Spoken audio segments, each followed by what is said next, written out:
Hello guys, welcome. Welcome to Health Planet Edutech and Research Organization. आज health प्लॅनेटच्या वेबसाईटला कसं log in करायचं आणि तुमचा असलेला प्रोजेक्ट हा कंपनीला कसा सेंड करायचा याची मी तुम्हाला आज गाईड करणार आहे. सर्वात पहिले गुगलला जाऊन सर्च करायचं हेल्थ प्लॅनेट एज्युटेक अँड रिसर्च ऑर्गनायझेशन. तुम्हाला सेम इथं वेबसाईटचा लोगो ॲपियर होईल. या वेबसाईटला क्लिक केल्यानंतर तुम्हाला सेम अशी वेबसाईट ओपन होईल. जेव्हा तुम्ही वेबसाईटला येणार तेव्हा तुम्हाला राईट साईडला थ्री लाईन दिसत आहेत. या थ्री लाईन्सला तुम्ही क्लिक केल्यानंतर तुम्हाला दोन ऑप्शन दिसतील, लॉग इन आणि साइन अप. साइन अप म्हणजे की तुम्ही आजपर्यंत कंपनीच्या वेबसाईटला लॉग इन केलेलं नाही आहे, ॲज अ न्यू युजर म्हणून तुम्ही लॉग इन करणार. त्यामुळे साइन अप. आणि जर तुम्ही ऑलरेडी एक्झिस्टिंग युजर असाल तर तुमच्याकडे असलेली तुमची ईमेल आय डी आणि तुमचा पासवर्ड त्याने तुम्ही लॉग इन करू शकता. तर मी तुम्हाला नवीन युजर कसा क्रिएट करायचा ते एकदा सांगतो. नवीन युजर क्रिएट करताना तुमचा ईमेल आय डी इथं एंटर करायचा आणि एंटर केलेल्या ईमेल आय डीला तुम्हाला ओ टी पी जाईल. तो ओ टी पी व्हेरीफाय करायचा. इथं ओ टी पी टाकायचा, नंतर व्हेरीफाय ओ टी पी करायचा. एकदा ओ टी पी व्हेरीफाय झाला की तुमच्या साईनअपसाठी लागलेले रिक्वायर्ड डिटेल्स आहेत ते इथे फिल करायचे, जसं की नेम, फोन नंबर आणि पासवर्ड. तुम्ही तुमचे डिटेल्स फिल केल्यानंतर साईनअप करा. साईनअप केल्यानंतर ज्या ईमेल आय डीवर तुम्ही ज्या सध्या अकाउंट क्रिएट केला होता ते युजर आय डी आणि सध्या क्रिएट केलेला पासवर्ड तुम्ही इथं टाकून वेबसाईटला लॉग इन असाल. एकदा तुम्ही लॉग इन झाल्यानंतर या तीन डॉटवर क्लिक केल्यानंतर तुम्हाला एक नवीन ऑप्शन ॲपियर होईल न्यू प्रोजेक्टचा.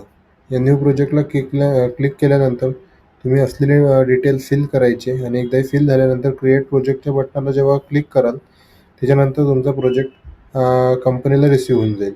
जसं की डिटेलमध्ये स्टुडंट नेम, कॉलेज नेम, तुमचं गाईडचं नेम, नंतर तुमचा असलेला कोर्स, कुठला कोर्स आहे. जस्ट मी सध्या कन्सिडर करतो BSc नर्सिंग.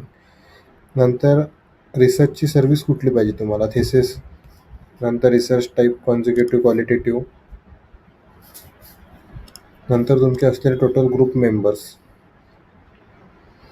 ह्याच्यावरून तुम्हाला कोर्सची टोटल अमाऊंट दिसेल. कोर्सच्या टोटल अमाऊंटमध्ये 3 कन्सेशन आहेत.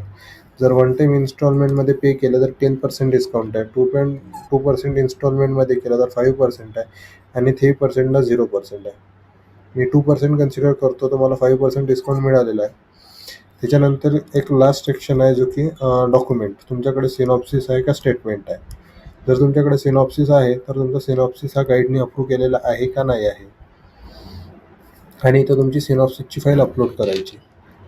या सर्व गोष्टी फिल केल्यानंतर लास्टला तुम्हाला ऑप्शन दिसेल क्रिएट प्रोजेक्ट. एकदा सर्व गोष्टी क्रॉस व्हेरीफाय चेक करून घ्यायच्या की आपण टाकलेल्या गोष्टी आहेत की नाही बरोबर, आणि लास्टला क्रिएट प्रोजेक्ट करायचा.